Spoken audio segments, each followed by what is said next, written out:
감사합니다. 그런 부분들이 이게 어떻게 보면 우리가 범할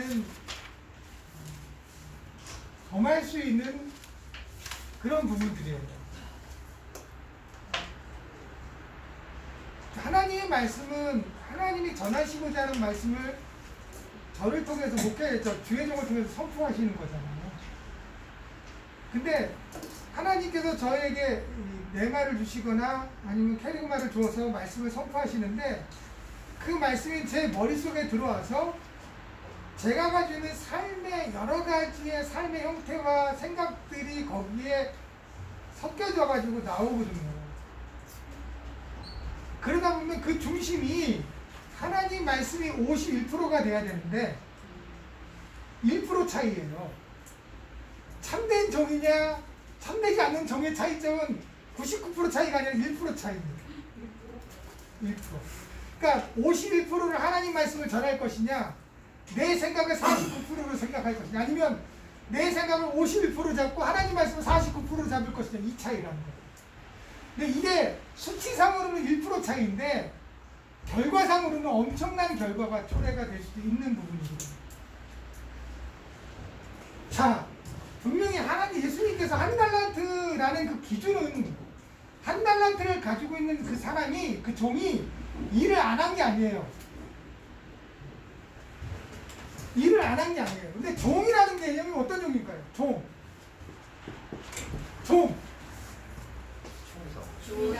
주인이 지시대로 하는 주인의 말에 따르는 저와 여러분들은 어떤 종이에요? 깃 뚫린 종이에요. 깃 뚫린 종. 저와 여러분들은 일반 종이 아니라 깃 뚫린 종. 평생 주님의 종으로 살겠습니다라고 고백한 사람들이에요. 그러면 우리의 삶은 내 삶입니까? 주인의 삶입니까? 주인의 삶. 자, 귀를 뚫은 순간부터 우리는 누구를 위해 살아가는 삶이에요? 주인을 위한 삶이에요. 종의 본문은 주님을 위한 삶이에요. 여러분들 이게 신학적으로 옳고 그름을 떠나서 제가 그래도 목회자 선배니까 말씀드리는데 자, 우리를 칭할 때 우리는 뭐라고 표현합니까? 주의 종. 성도는요? 주의 자녀. 그죠? 그렇습니까? 아니면 그렇습니까? 자, 그러면 단순히 이 단어로만 생각한다면 종이 자녀를 섬기는 게 맞습니까? 자녀가 종을 섬기는 게 맞습니까? 종이 자녀를 섬기는. 그런데 왜 지금 우리 주의 종들은 자녀가 종이 섬기게 말? 그러니까 교회가 너거저 먹고 솔직히 우리끼리 얘기니까 아니, 얘기해요. 지금까지 우리가 봐왔던 목회는 어떤 거예요? 목사님이 주의 종이라고 섬겨요. 하나님 섬기지 섬겨야 된다. 말이 안 되는 거예요. 아멘. 있을 수 없는 일이에요. 아멘. 어떻게 주의 종이 주의 자녀에게 종이 하나님 같다고 섬기는 게 만드는 게 말이 안 되는 거예요. 이 개념 자체가 잘못된 거잖아요. 아멘. 종은 누구의 일을 하는 거예요? 하나님의 일을 하는 거예요. 근데 한 달란트 가지고 있는 종은 그 한 달란트를 가지고 주인을 위해서 계속 5년 동안이라도 10년 동안 주인이 타국에 갔다가 돌아올 때까지 누구를 위해서 일해야 돼요? 주인을 위해서 일해야 돼요. 주인을 위해서 일해서 열심히 일해서 남지 않아도 주인은 알거든요. 열심히 일한 것이 안 하는 것인지. 남는 것에 대해서 칭찬한 게 아니에요. 남는 것에 대해서 칭찬했다라고 하면 다른 달란트 남긴 종이 더 칭찬받아야 돼요. 근데 주인은 남긴 것에 대한 칭찬하는 것이 아니라 무엇에 대한 칭찬이에요? 주를 위해서 일한 거에 대한 칭찬이에요. 왜? 종의 직분을 지켰다는 거예요. 종의 직분을 지켰기 때문에 그 종이 누구의 기쁨에 참여할 수 있는 거예요? 주인의 기쁨에 참여할 수 있는 거예요. 저와 여러분들이 종의 직분을 지키시면 돼요. 아멘. 종의 직분을 지키면 누구의 기쁨에 참여할 수 있어요? 내가 이것을 너에게 이루면 나의 기쁨이 너에게 충만케 하라 함이라는 예수의 말씀이 그 다음에 우리의 삶에 이루어지는 거예요. 그래서 주님의 기쁨이 충만해서 주님의 기쁨에 참여하게 되어집니다.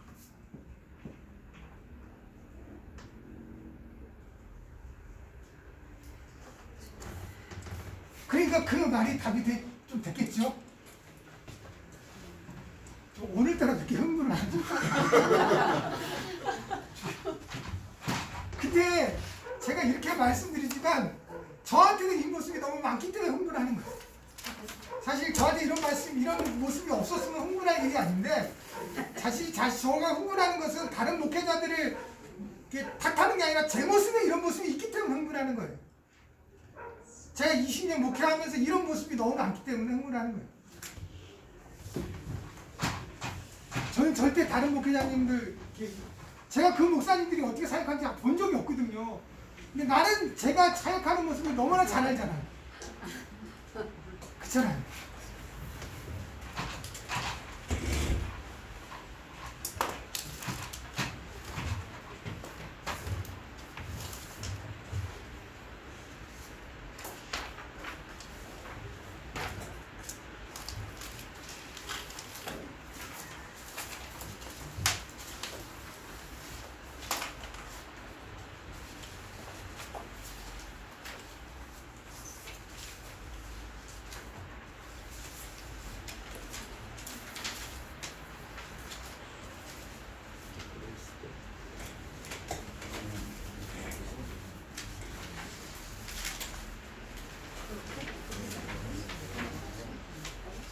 자, 이제 들어갑니다. 거의 이제 요한복음 3장 16절에 대한 부분들 지금 우리 이제 구원론까지 갖고 기독론은 조금 이따 조금 더 깊이 있게 좀 달아볼까 합니다.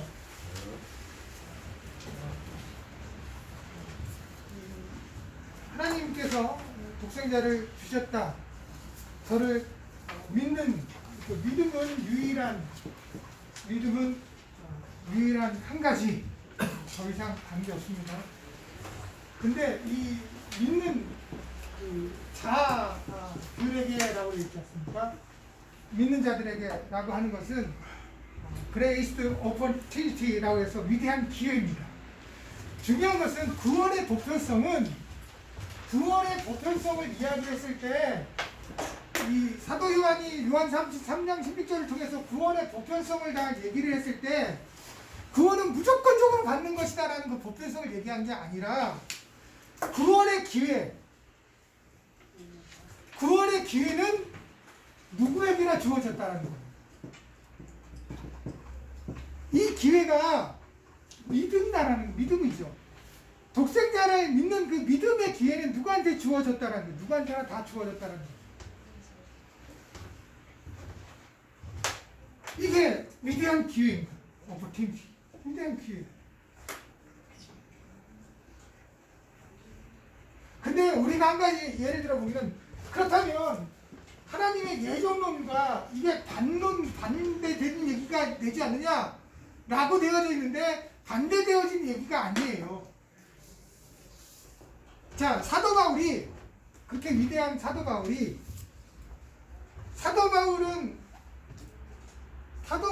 교회관과 사도 바울의 구원관은 어떤 의미가 있냐면 한 가지 독특한 사도 바울만이 가지고 있는 독특성이 있어요. 그것이 무엇이냐면 대표성이에요. 사도 바울은 예수님이 사도 바울이 있는 동안에 무엇 한다라고 믿었어요? 예수님이 재림하실 거라고 믿었어요. 근데 분명히 예수님이 재림하실 때는 어떻게 해요? 땅끝까지 뭐가 전해야 된다? 복음이 전해야 돼요. 그래서 그 시대의 땅끝이 어디예요? 그 시대의 땅끝이 어디예요? 스페인이에요. 서바나. 그래서 스페인까지 가서 복음을 전하기를 원했던 거예요. 그래야 누가 오니까? 예수님이 재림이 오니까. 근데 세상 모든 민족이 복음을 들어야 되는데 지금 사도 바울이 복음을 전할 때 교회를 세울 때는요. 각 지역마다 1차는 소아시아에 전했고 2차는 마게도니아 지역에 있는 유럽 지역에다 전도를 했잖아요.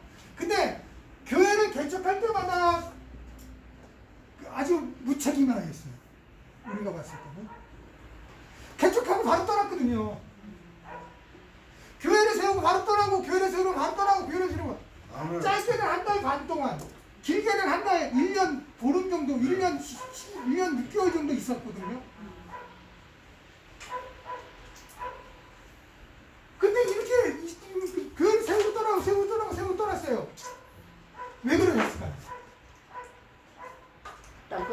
전해야. 빨리빨리 빨리 전해야 되니까. 됐어요. 됐어요. 예. 근데 아까 독특성이 있다고 그랬잖아요. 그 독성이 뭐라고 했죠?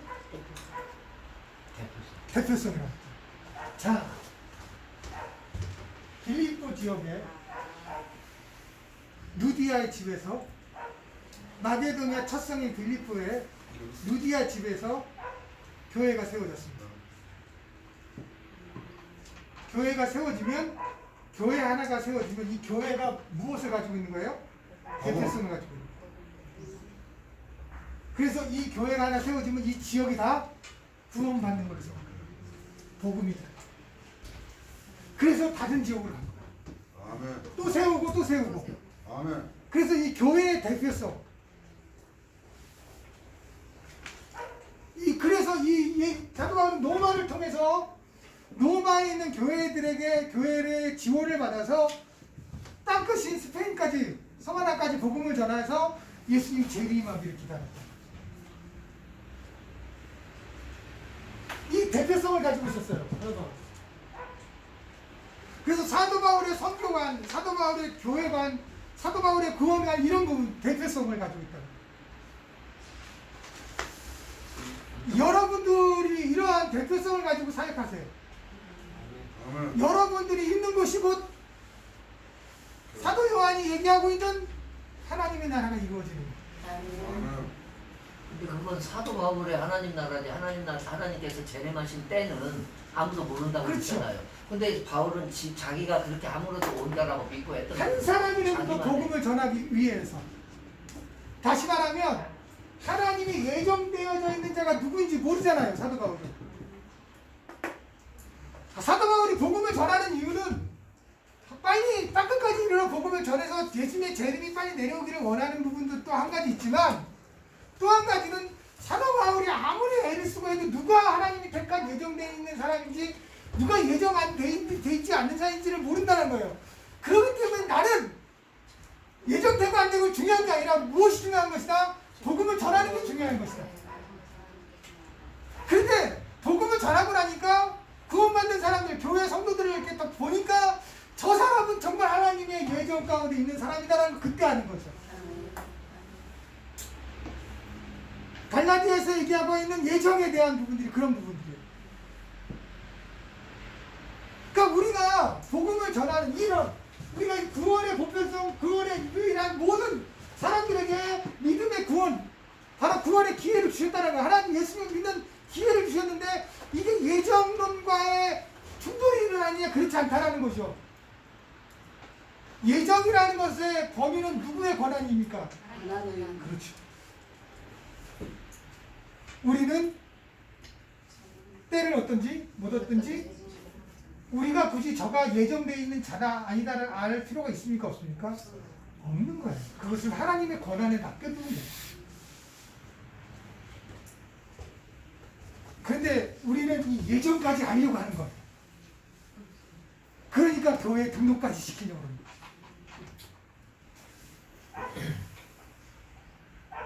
오직하면 예수님께서 그런 말씀을 하겠습니까? 나보고 주여 주여 하는 자마다 다 천국에 들어갈 자가 아니니라 라고 하는 그 말씀을 우리는 뼈저리게 느껴야 됩니다. 어떤 목사님이 그렇게 말씀을 하세요. 목사님들은 두 군데 가면 많대요. 목사님들이 두 군데 가면 많대요. 첫 번째는 어때? 바닷속 깊은 곳에 가면 목사님들이 우글우글하네요. 네, 연자매 들으면 빠져있으니까. 실족해 하는 게 많다라는 거죠. 두 번째는 지옥에 오는 목사들 많다. 그러니까 이런 말씀을 한다라는 것은 하나의 어떤 비유이겠지만 그만큼 자성의 목소리가 있다라는 얘기겠죠. 아멘. 네, 그런 부분이겠죠. 그러니까 그만큼 우리가 하나님의 예정, 하나님의 범위까지 침범하고 있다라는 거예요. 우리 목회가 종이 주인이 되고자 하는, 종이 종으로서 보는 게 아니라 종이 주인의 역할까지 하려고 하는 그러한 모습들이 현대 우리 목회 안에 여전히 자리 잡고 있다라는 것을 우리 목사님들이 스스로가 반성하는 이야기겠죠.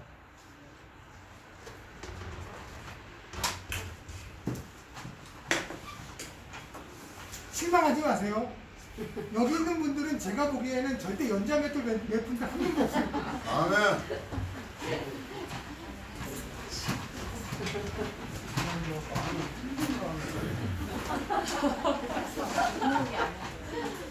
다음 진짜 앞으로.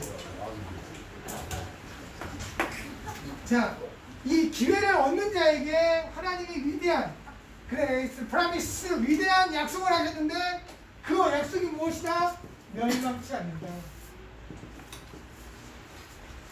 그리고 영생을 얻게 하신다라고 한다는 것은 무엇입니까? 포지션, 프로젝션. 그런데 이게 뭐냐면 소유권입니다. 하나님의 영생이라는 것은 하나님의 소유가 됐다. 하나님의 소유가 됐다는 것은 예수님이 17장, 요한복음 10장에서 말씀하신 것처럼 하나님과 예수님이 하나가 된 것처럼 예수님을 통해서 우리가 누구와 하나가 됐다? 하나님과 하나가 됐다. 하나님의 소유가 됐으니까요. 우리가 하나님과 같이 돼 있는 게 아니라 하나님의 소유가 됐기 때문에 우리는 하나님과 하나가 되어졌다라는 것입니다. 이해가 되시죠?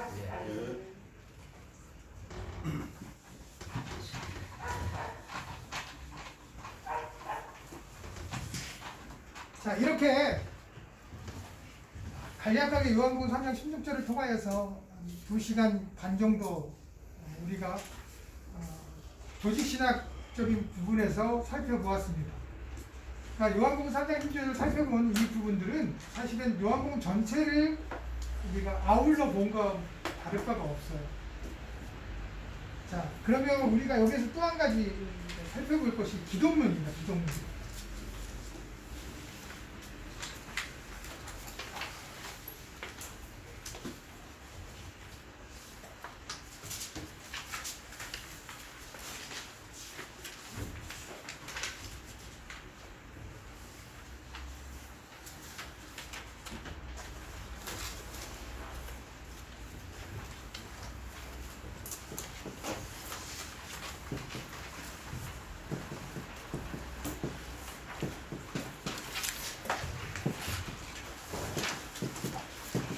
기독론입니다. 기독론. 크리스토롤리지, 영어로는 크리스토롤리지라는데 기독론. 기독론이라는 뜻이 무엇일까요? 기독론. 기독론은 기독이라는 뜻은 무슨 뜻이에요?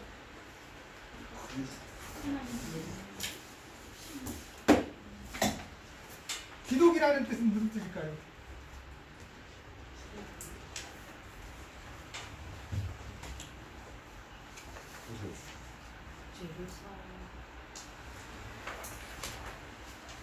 하나님의 은혜로 기독론 크리스토롤리지라는 기독론이라는 뜻은 어떤 의미예요?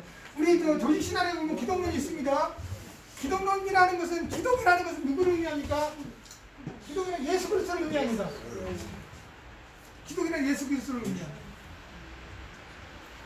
그러니까 기독론이라는 것은 이 말대로 우리 이 문자 그대로 해석하면 예수님에 대한 이야기라고 표현할 수가 있죠. 아니면 예수님에 대한 논리라고 우리가 정의할 수 있습니다. 그러나 기독론의 이 정의는 여러 가지, 두 가지로 우리가 나눌 수가 있는데, 기독론이란 예수 그리스도 안에서 나타난 하나님의 계시에 관한 교리다.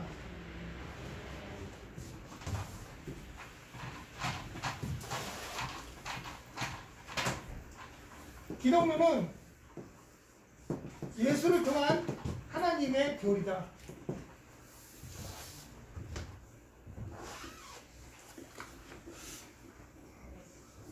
또 두 번째는 기독론은 예수님의 교리다.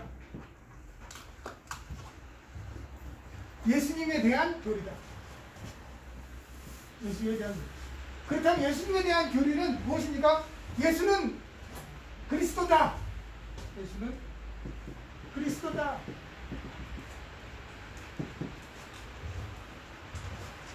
또 한 가지,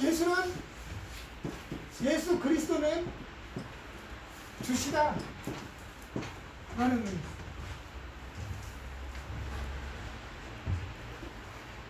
아, 노트북이 하지 마세요. 이것도 다음 주에 주실 겁니다. 네, 노트북이 하나니까 차라리 듣는 게 더 나을 것 같아요. 그러니까 여러분들 레포트 하나 들었죠? 얼마나 좋아요.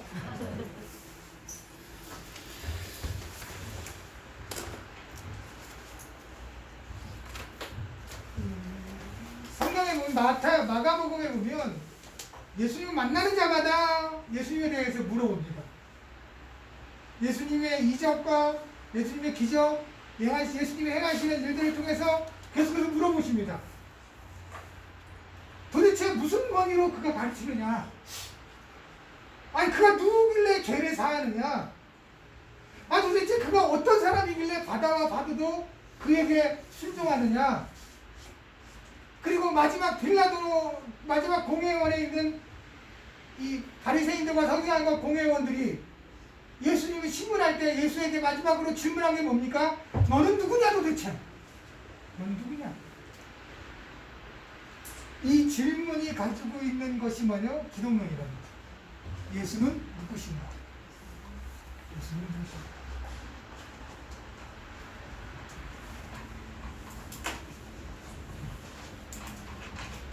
요한복음 20장 31절에 보면 오직 이것을 기록함은 너희로 예수께서 하나님의 아들 그리스도이심을 믿게 하려 함이요 또 너희로 믿고 그 이름을 힘입어 생명을 얻게 하려 함이라. 자, 그렇다면 사도 요한이 요한복음을 통하여 예수님에 대해서 정의를 내립니다. 예수님에 대해서 정의를 내릴 때 사도행전 1장 1절, 요한복음 1장 1절을 통해서 예수님 노고스를 통하여서 예수님 누구시다? 하나님이시다 라는 정의를 내렸죠. 말씀을 통해서 태초에 말씀이 계시니라 그 말씀이 하나님과 함께 있으니 그 말씀이 곧 하나님이시라. 그래서 말씀이라는 노고스를 통해서 예수는 곧 하나님이시다 라는 기독론을 정의를 내렸어요. 이것은 무엇만 강조하는 기독론이에요? 예수님의 신성만 강조하는 기독론. 그러니까 요한복음 1장에 나오는 기독론은, 요한의 기독론은 예수님의 신성을 강조하는 기독론. 근데 요한복음 29장 30절에 나오는 오직 이것을 기록하면 너희로 예수께서 누구의 아들이심을? 하나님의 아들. 하나님의 아들이심을. 하나님의 아들이심을 뭐 하려고? 믿게 하려고. 이 믿음으로 해서 우리에게 발생되는 게 무엇입니까? 생명을 얻는 거죠.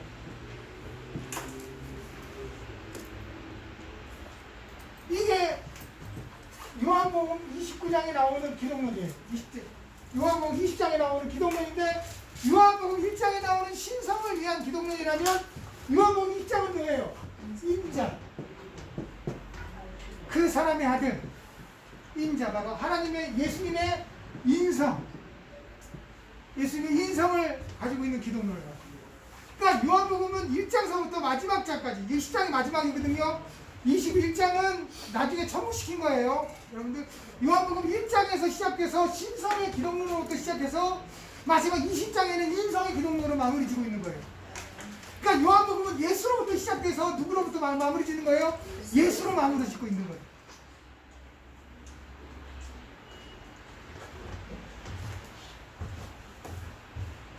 마태복음 16장 16절에 보면 예수님께서 그 앞전에 제자들에게 물어보죠. 너희들 도대체 많이 다니보는데 사람들이 나를 누구라 하느냐? 라고 물어봅니다.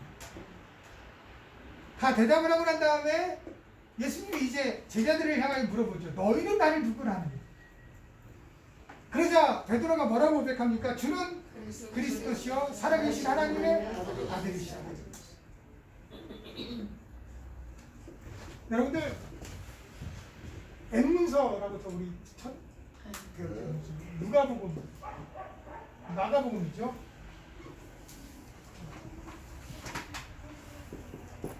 마가복음을 기초로 해서 마태, 누가가 복음서를 썼다고 말씀드렸습니다. 그래서 마태의 공동체에서는 누가복음이 M문서를 기준으로 해서 Q문서를 보태고 그 다음에 마태 공동체가 내려오는 전승을 합해서 마태복음을 기록했어요.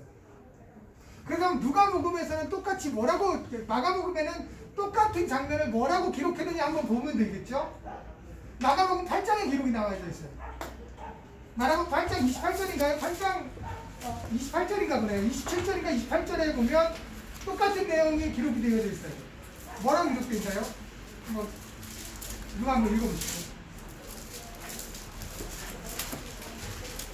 제자들이 여쭤와 이르되 세례 요한이라 하고 더러는 엘리야 더러는 선지자 중에 하나이다.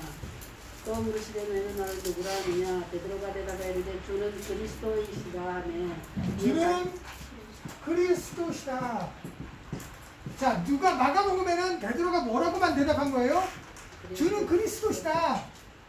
근데 마태복음에는 베드로가 뭐라고 고백한 거예요? 주는 그리스도다에다 뭐를 첨부시킵니까? 하나님의 아들이시다를 첨부시키는 거예요. 그죠? 자, 이제 이런 부분 제가 이 말씀을 잠깐 짚고 넘어가는 것은 바로 이런 것이 아까 M문서를 안에서 마태 공동체에 관련되어 있는 부분들을 첨부시킨 거예요. 그러니까 기독론에 대한 예수님에 대한 고백을 주는 그리스도시오에다가 하나님의 아들이심을 첨부시킨 거죠. 그러니까 기독론이 마가가 가지고 있는 기독론에 더해서 마태는 기독론을 더 확장시킨 거죠.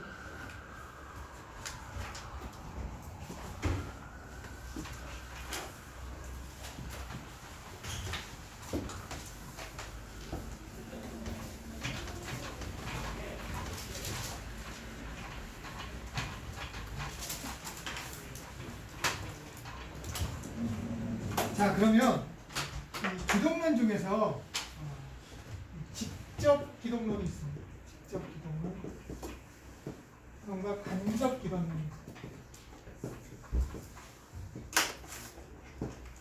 직접 기독론은 위에서부터 내려오는 기독론, 간접 기독론은 아래에서부터 시작되는 기독론. 직접 기독론은 예수님의 신성을 통해서 나오는 신성 중심으로 하는 기독. 하나님은 예수님은 하나님의 아들이시다라고부터 시작되는 거예요. 예수님은 하나님의 아들이시고 인카네이션 하셔서 인간의 몸을 쓰시고 십자가의 죽으심으로 대속하셔서 이제 부활하시고 승천하셔서 다시 오실 예수님. 이거 이 직접 기독론이에요. 이것은 지금까지 우리가 배워왔던 조식 신앙의 기독론이에요. 여러분들이 배우는 기독론이고 성에 기록된 기독론이에요.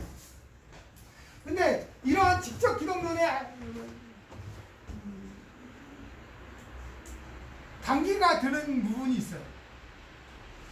이제 직접 기독론의 문제는 어떤 문제가 있냐면 예수님의 신성을 중심으로 얘기를 하고 예수님의 사역을 우리 안에서 우리가 느끼는 대로 고백하고 있잖아요.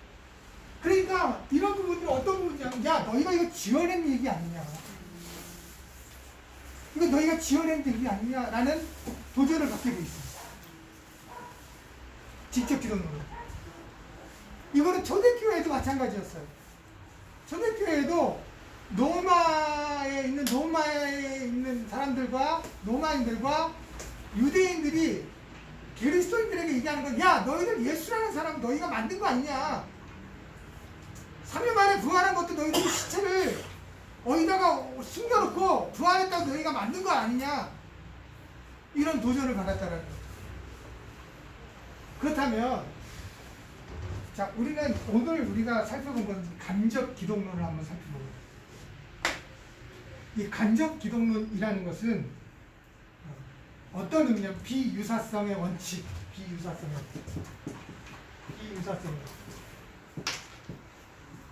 비유사성의 원칙을 적용해서 예수님, 우리 한번 예수님께로 돌아가 보는 거예요.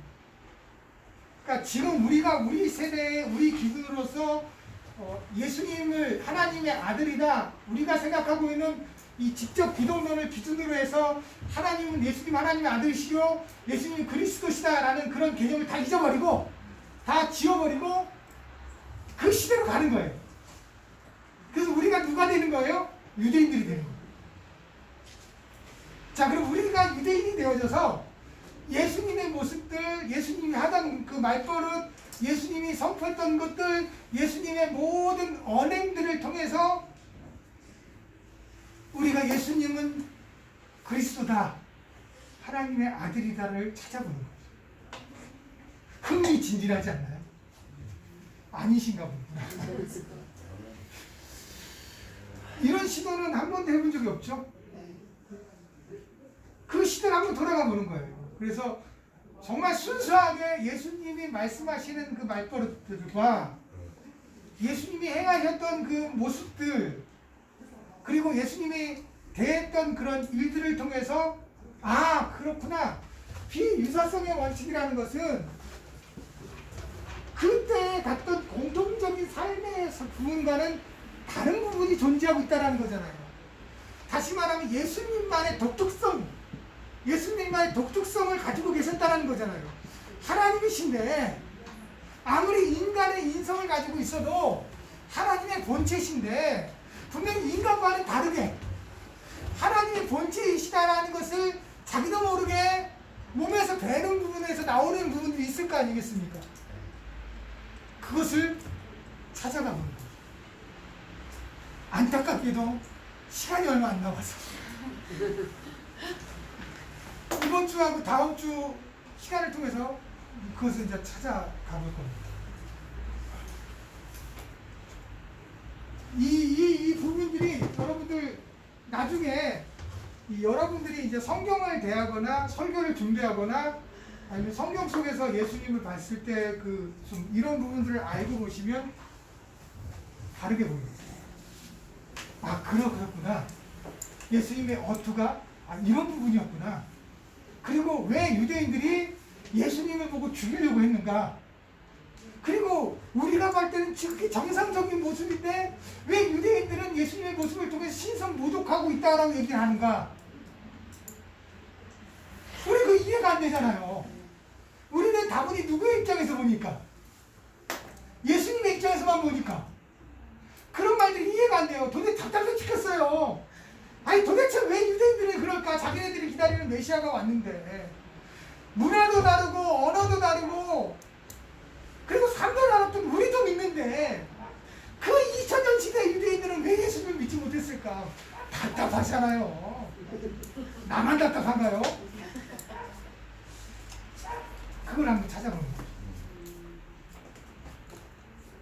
그러면 충분히 그 시대의 그 사람들의 반응을 이해가 되고, 그리고 예수님께서 왜 그들을 향해서 그렇게 선포했으며 또 왜 예수님께서 제자들에게 따로 비유를 다 설명했을까? 그런 부분들을 우리가 조금이나마 알 수 있다는 거죠. 자,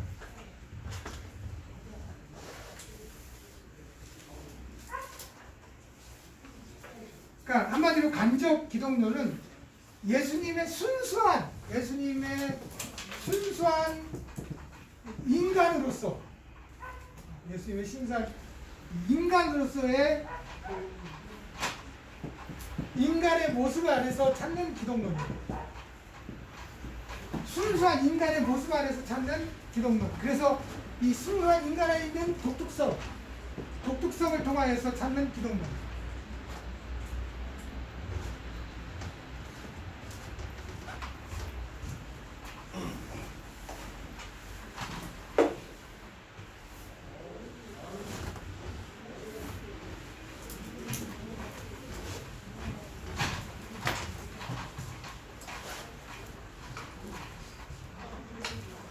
자, 첫 번째는 예수님의 말버릇이에요. 이게 저기 버르장머리 없이 어디 예수님한테 말버릇이라고 표현할 수 있느냐 하는데 말 그대로 말버릇이에요. 말버릇. 그 중에 한 가지가 오늘 여기까지만 하고 마칠 텐데 그 중에 한 가지가 이겁니다. 아멘. 아멘. 아멘. 여러분들 아멘을 어떻게 사용하십니까? 우리가 지금 아멘을 어떻게 사용하시죠? 맞습니다. 그래서 맞습니다. 그렇죠. 아멘은 인정과 동의와 그리고 그러한 그리고 응답 아까 얘기했던 것처럼 God acts and man reacts. 그러니까 하나님의 행동에 반응하는 것이 사람 반응하는 것이 믿음이라 했죠. 그 반응의 그 응답이 아멘이에요. 그래서 아멘을 잘하는 사람 믿음이 좋은 사람이라는 건 맞는 말인 것 같아요.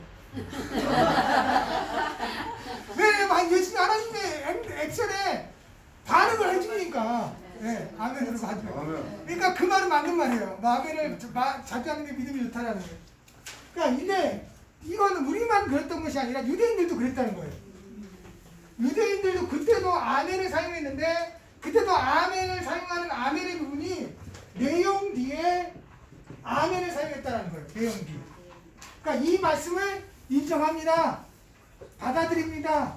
그렇습니다. 이런 의미에서 사용했다는 거예요. 근데 예수님은 아멘을 어떻게 사용하십니까? 예수님 아멘 하셨을까요? 안 하셨을까요? 했을 것 같아요. 하나님은 했습니다. 말씀에 하나님 예수 말씀에 자, 예수님 아멘 하셨을 것 같다. 손 들어보시죠. 아멘. 예수님 아멘 하셨다. 예수님 아멘 안 하셨다. 아니, 아버님은 뭐가 손을 안 드시면 뭐 아멘 한 것 같기도 하고 안 하신 것 같기도 하고 그렇다. 예수님 우리나라 성경이 번역이 잘못된 것 중에 하나가 그겁니다. 예수님은 자 예수님의 말버스에 아멘이 있다라는 것 예수님 아멘 하셨을까 안 했을까요? 이거만 봐도 알 거 아니겠습니까? 예수님 아멘을 하셨지만 독특하게 다르게 유사성의 원칙을 본다면 예수님이 그 시대에 아멘을 했지만 우리가 오늘 얘기 말씀드렸잖아요. 오늘과 다음 시간에는 우리 2000년 전으로 돌아가자고요. 우리가 유대인이에요. 지금 우리 모습이 아니라 우리 유대인들이에요. 그러니까 우리가 무엇을 찾냐면 우리들의 삶과 예수님이 동시대에 동일한 문화와 동일한 상황 가운데 살고 있는데 우리와는 다르다는 거죠. 우리와 다른 모습을 찾아보면서 아 그렇구나. 예수님의 그런 모습 때문에 주는 그리스도다. 이걸 찾아가는 게 간접 기도문이라고 얘기하죠. 그러니까 아멘 요법, 아멘이라는 것은 근데 예수님이 아멘을 했는데 예수님의 아멘은 우리 저와 다르게 그때 유대인들과 다른 방법으로 아멘을 사용하셨다라는 거겠죠. 그러겠죠? 그러면 어떤 방법으로 사용했을까요? 아주 쉽잖아요. 아니 단순하게 생각을 해보세요. 유대인들은 또 우리도 내용 뒤에 아멘을 했잖아요. 그럼 이거 다르게 사용했을 거 아니겠습니까? 예수님은 어떻게 했을까요? 아멘을 먼저 하셨겠죠. 아니 그쵸 대부분의 사람 다 아멘을 뒤에 했으면 예수님은 피의사성의 원칙이니까 아멘을 먼저 했겠죠. 근데 우리 성경에는 아멘이라고 번역이 안 돼 있어요. 우리 성경에 아멘이라고 번역된 것이 뭐냐면 진실로 진실로 내가 내게 이르노니 이 말씀을 원어로 뭐하면 아멘 내가 너에게 말하노라. 근데 헬라어 성경에 아멘이라는 단어가 히브리어거든요. 셈조어입니다. 근데 헬라어 성경에도 셈조어인 아멘은 그냥 아멘을 놔두고 있었다는 거예요. 그만큼 아멘이 차지하고 있는 범위가 그 의미가 상당하다는 거예요. 근데 왜 우리는 굳이 그걸 진실로 번역을 했을까요? 그냥 아멘을 놔두면 될 거예요. 그러니까 여러분들이 우리가 예수님은 아멘을 안 했다라고 생각을 하는 거예요. 왜? 성경에 예수님이 아멘 한 적이 없거든요. 근데 이 차이가 엄청난 차이랍니다. 이 차이가 엄청난 차이입니다. 자, 아까도 우리가 말씀드렸잖아요. 아멘이라는 것은 어떤 의미가 있습니까? 찬양과 인정 그리고 그 말의 권위를 이 사람, 이 내용의 권위를 아멘으로 말하면 인정하는 거죠. 그러니까 이 내용의 권위가 하나님의 말씀인데 하나님의 말씀에 이 하나님의 권위를 우리가 아멘을 통해서 인정해 주는 거예요. 그렇죠? 근데 이걸 만약에 앞으로 썼다. 예수님처럼 아멘 아멘 내가 내게 이르노니 라고 했다면 이 말씀의 권위를 누가 인정하는 거예요? 본인 스스로가 인정하는 거예요. 네, 본인 스스로가 인정하는 거예요. 그러니까 아멘 아멘이라는 것은 예수님이 아멘 진실로 진실로 내가 내게 이르노니 아멘 아멘 내가 내게 이르노니 이 말의 권위는 누가 인정한다? 내가 인정한다. 그러니까 결국은 이 말의 권위가 자기 권위, 자기 인정인데 예수님이 이 말의 권위를 인정한다는 것은 어느 누구도 이 시대에는 어느 누구도 이렇게 사용한 적이 없어요. 상상을 못해요. 생각조차도 못했어요. 왜? 우리가 하나님의 이름을 우리가 살펴본 것처럼 유대인들은 하나님의 이름 자체도 부르기가 어려웠거든요. 하나님의 이름 자체도 부르기 어려웠는데 하나님의 말씀의 권위를 내 스스로가 인정한다는 건 누구도 할 수 없는 거예요. 누구만 할 수 있는 거예요? 하나님만 할 수 있는 거예요.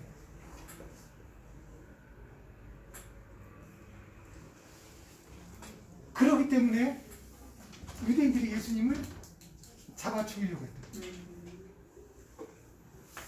아니 30도 안 된 이제 30 간 넘은 젊은 청년이 어느 순간에 갑자기 나타나서 그 전에 유대에도 이단들이 있었을 거 아니겠습니까? 자기가 하나님이다라고 얘기했잖아요. 근데 그렇게 자기가 하나님이다라고 얘기했던 사람들조차도 아멘을 앞으로 쓴 사람이 없었거든요. 근데 예수님은 아멘, 이 말의 권위를 내가 인정한다. 이렇게 말하고 있으니까 자 그렇다면 우리가 이런 부분을 막 빼놓고 그렇다면 그 시대에 이와 똑같은 권위를 가지고 있는 사람들은 어떻게 썼을까? 아멘을 그걸 한번 찾아보면 될 거 아니겠습니까? 이와 같은 똑같은 예수님처럼 권위가 가지고 있는 사람 중에 하나가 랍비 그리고 또 하나가 선지자 그겠죠? 자 랍비들이 하는 일이 뭐예요? 율법을 연구하는 거예요. 율법을 연구합니다. 율법을 연구를 해서 연구된 율법을 이제 선포하는 거예요. 예를 들어서 간단하게 안식일에 소에 먹이를 주지 말라. 우리 쉽게 얘기합시다. 안식일에 소에 먹이를 주지 말라. 이러한 율법 연구에서 선포를 했단 말입니다. 그럼 이 랍비가 이 말을 했을 때, 야, 내가 연구를 했더니 안식일날 소에 먹이를 주지 말라. 이것이 율법이다 라고 얘기하지 않았다는 거죠. 그 시대에 랍비들은 어떻게 했냐면 나의 스승 A, 그의 스승 B, 그의 스승 C 그렇게 해서 계속해서 3대에서 4대까지의 스승을 이름을 나열합니다. 그래서 이 스승이 어디까지 갑니까? 모세까지 갑니다. 왜요? 제일 처음에 하나님 앞에 율법을 수여받은 자가 누구니까요?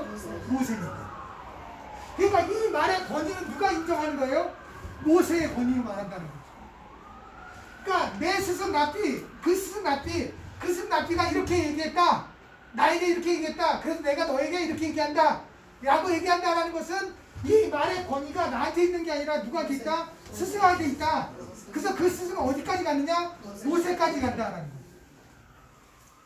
그래서 이 말의 권위는 모세에게 있다는 거예요. 다 이렇게 얘기를 했어요. 그러면 선지자들은 어떻게 얘기했을까요? 선지자들 하나님이 가라사대. 선지자들이 얘기할게요. 다 누구라고 얘기하니까 하나님이 가라사대. 주의 영이 나에게 임하였다. 여호와의 말씀이 나에게 임하였다. 이 말은 내 말이 아니라 하나님 말씀이다. 우리 성경에 보면 다 그렇게 얘기하고 있습니다. 어느 누구도 이 말에 대해서 어느 누구도 자기가 말한 거에 대한 권위를 스스로가 인정하고 보장하며 선포한 사람이 아무도 없었다는 거예요. 근데 예수님만큼은 예수님 스스로가 몸에 배어떠 있는 그런 말씀의 습관대로 아멘 이 말은 내가 보장한다. 이 말의 권위는 누구한테 있다? 나한테 있다.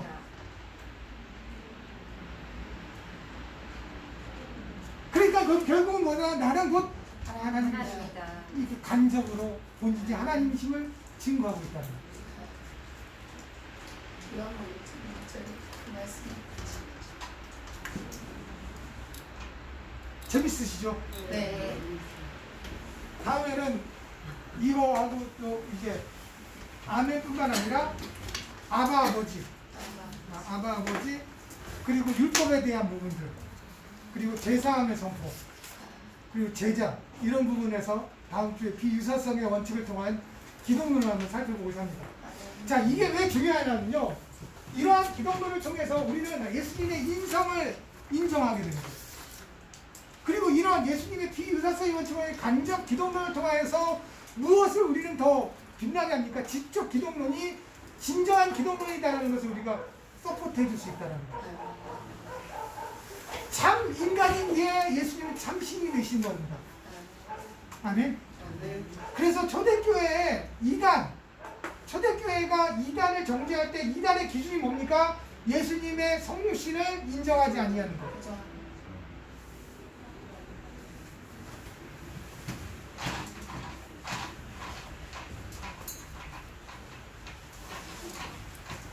여러분들에게 기도 부탁을 좀 드릴까 합니다. 제가 저희 작년 초부터 필리핀 마갈랑에 있는 교회에 선교로 후원을 계속 하고 있습니다. 한 3개 부족을 섬기고 있고요.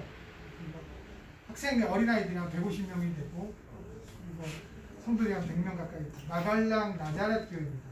김만준 선교사님과 최순대 선교사님이 계시는데 필리핀이 우리나라와 다르게 어떤 부분이냐면 코로나에 걸리면 자기 자비로 검사를 받아야 되고 확진이 되면 치료비를 자비가 돼요. 자비로 써야 돼요. 근데 그 치료비가 만만치 않습니다. 거기는 또 선교사님들은 의료보험이 안 되잖아요. 코로나에 걸려서 병원에 입원해 치료하면 우리나라 좀 한 1,000만 원 정도가 돼요. 코로나 검사하는 데만 세 종류가 되는데 3일 만에 나오는 게 7만 원, 이틀 만에 나오는 게 12만 원, 또 하루 만에 나오는 게 27만 원 이렇게 됩니다. 그런데 이 마갈랑 그 나자렛 교회에 있는 선교사님 아들이 코로나 확진이 됐어요. 확진이 돼서 다행히 무증상이라 병원에는 가지 않고 집에서 자가격리를 합니다. 근데 문제는 9살 먹은 아이가 접촉자가 많은 거. 접촉자가 워낙 많아요. 그래서 마갈랑 나자렛 교회에 있는 그 목사님, 성교사님이 그 교육자들 중심으로 해서 코로나 검사를 받아야 되는데 검사 비용이 너무 많이 들어서 검사를 받기가 어렵고 기도하다 하나님이 주신 만큼 1명, 2명 검사를 받는데 어제 또 그 교육자 중에 한 분이 또 확진이 됐어요. 그러니까 여러분들 마갈랭 나자렛 교회, 필리핀에 있는 마갈랭 나자렛 교회에 위해서 기도해 주시기 바랍니다. 최순대 선교사님과 김만주 선교사님. 그리고 기도 시간에 꼭 한 번쯤 하나님 다들 무증상이 돼서 입원하지 않게 해달라고. 아멘. 그 날씨가 더워서 무증상자들이 많대요. 목사님 이름이요? 김만주 선교사님과 최순대 선교사님 오늘 꼭 함께 기도해 주셔서 여러분들의 기도가 현장에 생명 같은 담비가 되어질지 믿습니다. 아멘. 그리고 또 한 가지는 여러분들 제가 처음에 말씀드렸던 것처럼 여러분들이 이 한 학기 아니면 우리 하나님께서 우리 총회 신학대학원 대학원에 여러분들을 보내주시고 이 자리에 앉게 하신 것이 여러분들이 하나님의 특별한 존재들이라는 증거가 되잖아요. 아멘. 그렇기 때문에 여러분들 졸업하실 때까지 내가 기도하세요. 하나님 졸업할 때까지 이곳을 떠나지 않게 해달라. 육신이 연약하거나 물질이 없어서 학교를 떠나지 않고 이곳에서 하나님 보내주셨으니 이곳에서 하나님 졸업하고 학사모를 쓰게 해달라고 꼭 기도하면서 한 학기를 보내시고, 그것이 여러분들을 향한 하나님의 또 다른 훈련이세요. 견디느냐 견디지 못하느냐. 그러니까 우리가 끝까지 견디는 자는 영광의 멸류관, 생명의 멸류관을 받는다라고 성경은 기록하고 있잖아요. 그러니까 그만큼 우리가 학업 가운데 여러분들 이 자리에서 내가 하나님이 나를 여기다 보내주셨으니 내가 어떤 일이 있어도 내가 이 학교에서 졸업하겠습니다. 그러한 기도와 간절함을 가지고, 그리고 어떤 일이 내가 견디게 해달라고, 이러한 이것도 하나의 나에 대한 하나님의 시험이시고 테스트입니다. 이 테스트를 잘 이기게 해달라고 기도하면서 준비하시면 반드시 하나님이 그렇게 해 주실 줄 믿습니다. 제가 신학을 갔을 때 30에 신학을 갔거든요. 나이가 좀 많습니다. 제가 50이 넘었어요. 안 그래 보이죠? 네. 그래서 내가 마스크를 안 벗는 거예요. 그냥 이 상태로 입고 싶어서. 근데 30에 신학을 갔는데 그때는 진짜 차비도 없어서 걸어다녀 정도로. 저희 아이가 두 아이인데 3살, 2살 이때 신학을 갔어요. 기도했습니다. 하나님, 제가 주간에 갔거든요. 원래 주간에 일하고 야간을 집어넣어달라고 했더니 원서를 대신 넣어주는 선배님이 주간을 넣어놓으신 거예요. 하나님, 이것도 하나님 뜻입니다. 기도했습니다. 하나님, 절대 제가 야간 가지 않게 해주시고 주간에서 졸업하게 하시고, 그리고 어떤 어려움이 있어도 이 자리를 지키게 해달라고 기도했거든요. 그러니까 정말 4년 동안 주간에서 공부하게 하시고 또 어떠한 어려움에도 이기게 하시고 그 자리에서 졸업해서 지금까지 오게 하셨습니다. 여러분들 지금 이 시간이 여러분들의 하나님이 주시는 첫 번째 테스트라는 것 잊지 마세요. 끝까지 우리가 할 수 있는 건 방법이 없어요. 무조건 하나님만 받고 믿음으로 인내하고 참고 견디면 돼요. 이 자리 내가 내 자리다. 어떤 일이 있어도 내가 그 시간만큼은 이 자리를 지키겠다라는 마음으로 지키시면 분명히 그 다음에는 하나님이 하실 줄 믿습니다. 감사합니다. 수고하셨습니다.